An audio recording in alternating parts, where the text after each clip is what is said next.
there from a region that is... we don't see that many StarCraft 2 players from. He's from Australia. He is fighting for Opus V, and his name is Piglet. There we go. Man, that was a long, long wait. Yeah, we apologize. Get back into it a little bit. Apparently, switch gears. I know, right? We are nearing 12 hours, guys. So forgive us if we are not, on our A game here. But hopefully, we'll go out with a bang. Yeah, it's just one more. Well, just push forwards, keep it going. Wait to see what happens. We found ourselves a game, and that's all that matters. Spirit versus Piglet could be a fun one, another TVT. It was one of the first ones that we found, and you know what? We just wanted to get started, so here we are. Let's take a look at the PvP action overall. Looks like we do have Piglets going with a single gas quick expand. Might mean that Spirit has a little bit of an opportunity here, starting things off. Yep, factory has been thrown down, so we should see a bit more of an aggressive stance coming out of Spirit, as he does scout that Piglet did go for the CC after the barracks, so kind of gives him the opportunity to have a bit more units to attack, to kind of make Piglet pay for the earlier CC.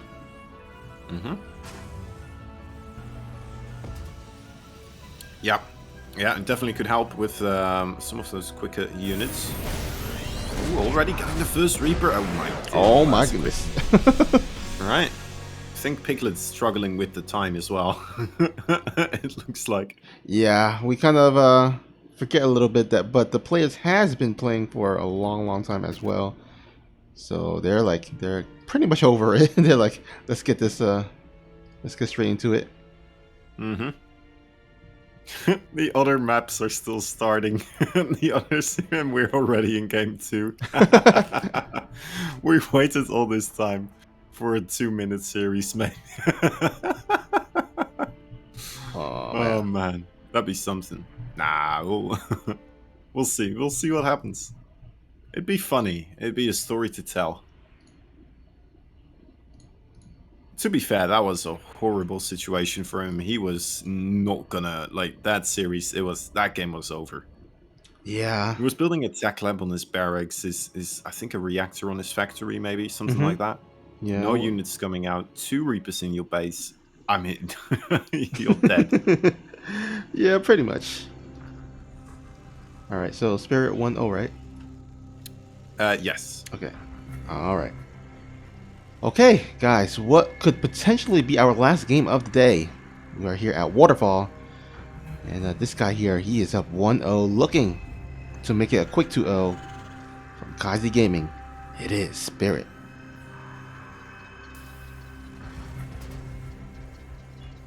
His opponent, wearing the blue colors, had a bit of trouble there the last time around, only making the 1 Reaper. Didn't seem like it was enough for that one. Now, Opus V is what he represents. Piglet from Australia. Yeah, Spirit quite quick. And to be fair, right, there's very much a possibility that you don't lose that first Reaper. Or you even are able to kill that first Reaper of Spirit, right? That would have been the best case scenario, which is possible. I wasn't entirely certain how he lost that first initial Reaper in the 1v1. Has a bit of an odd thing to have happen, right? When you're more so in control of the high ground.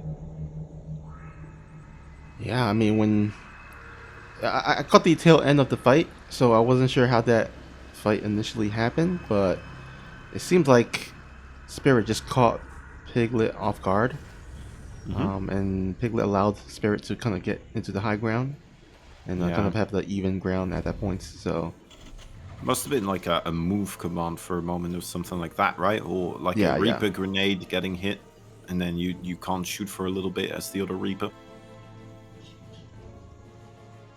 Could be big difference makers. And you know what?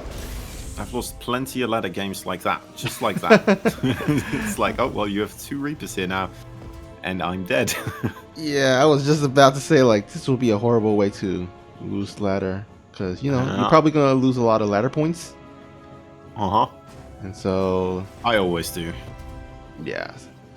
Same here. It's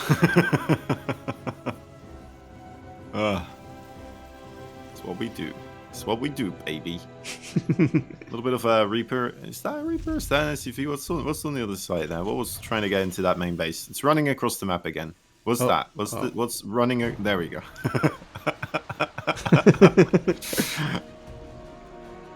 All right. It's a Reaper boy. It's a Reaper boy. Didn't get anything done. Piglet playing it safe, keeping his boys in the back right now. He's also went for the double gas opening after all. So it's a little bit less of a greedy play. Means that we will be going into a bit of a later game. Or at least a mid game, right? What I imagine here, unless if someone really goes for harassment units such as a Banshee or something like that, it feels like you should be pretty good, solid on the 2 base. It's very easy to defend. Against pretty much anything a Terran can throw at you. It's when the 3rd base comes along, that's when usually you start seeing more aggression once again on the field.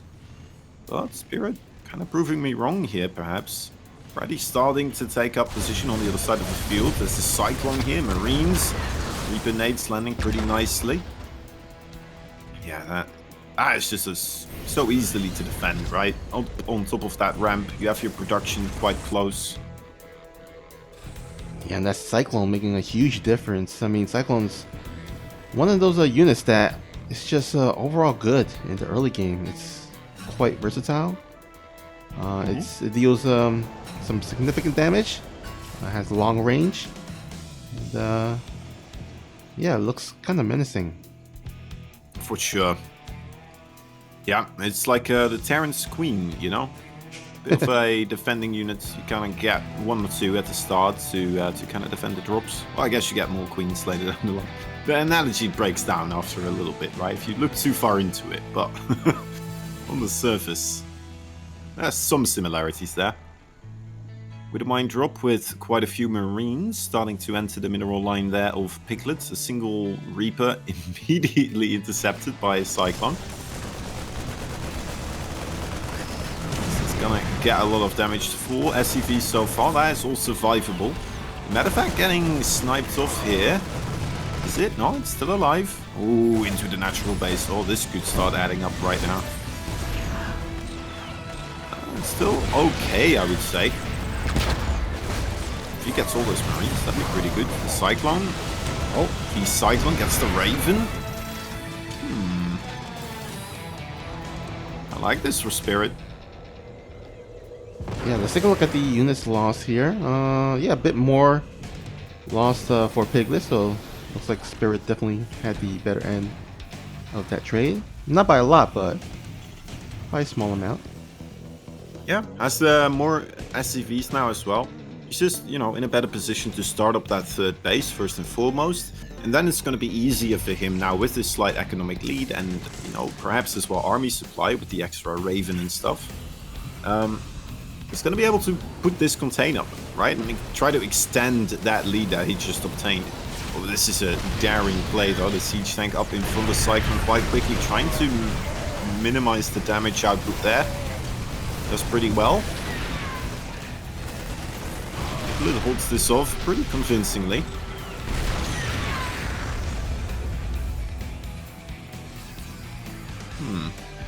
Well, I suppose the Raven for Spirit is still alive there. He did lose 1 siege tank of his own. That is a bit rough. Yeah, but look at this.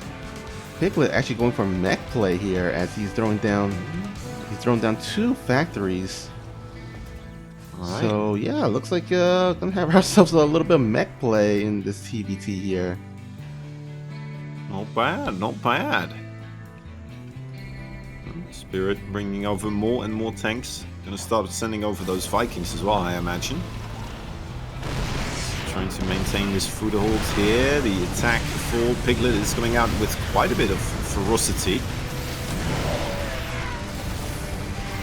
Gonna be enough. It's hard to say. Will be pushed out. But it did take quite a couple of units lost as well. Let's take another look at that units lost tab. Yeah, it's going back and forth, but Spirit back on top again on trade value.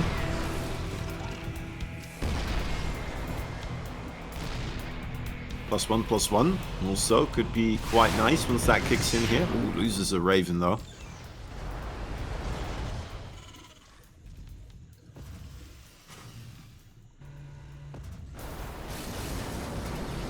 Alright, looks like both players are going to go ahead and start establishing their dirt. Spirit a little bit more ahead, which is usually the case when there's a Terran player that's going for more of a tank marine composition versus the mech player. Yeah, it's rougher to kind of make a push for Spirit work now on the third base, I feel like. With the mech, you just have so many siege tanks to still solidify your kind of hold on this area. A draw play in the main base, you know, very daring to attempt. Something that could prevent their tank line from doing substantial amounts of damage, though. But Piglet's seemingly quite prepared for that as well. He's got Marines, he's got missile turrets there in that location. And he's got a big ball of Vikings patrolling the skies not too far away.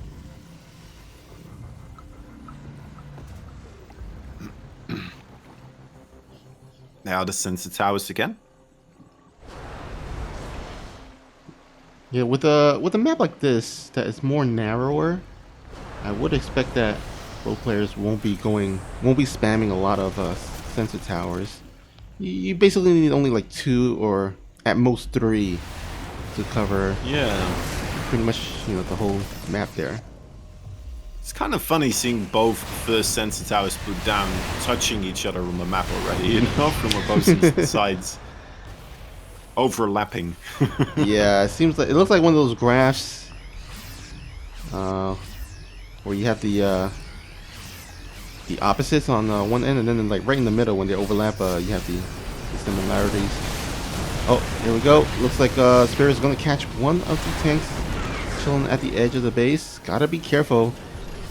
As a mech player, you definitely want to kind of build up that tank count to the point where it's extremely scary, to the point where it will be difficult for Spirit to just stim right through.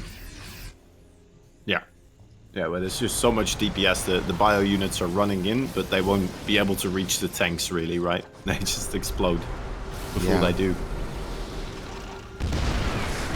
Oh, this is a bit unfortunate there. 3 siege tanks in total, kind of waltzing in. Definitely feels like Piglet might be, you know, suffering a bit from the late hours here. Also had a long travel after all. I mean, in Australia, it must be like, what, 6 or 7 a.m. right now? Yeah, so, you know, there's that jet lag factor that might come into play.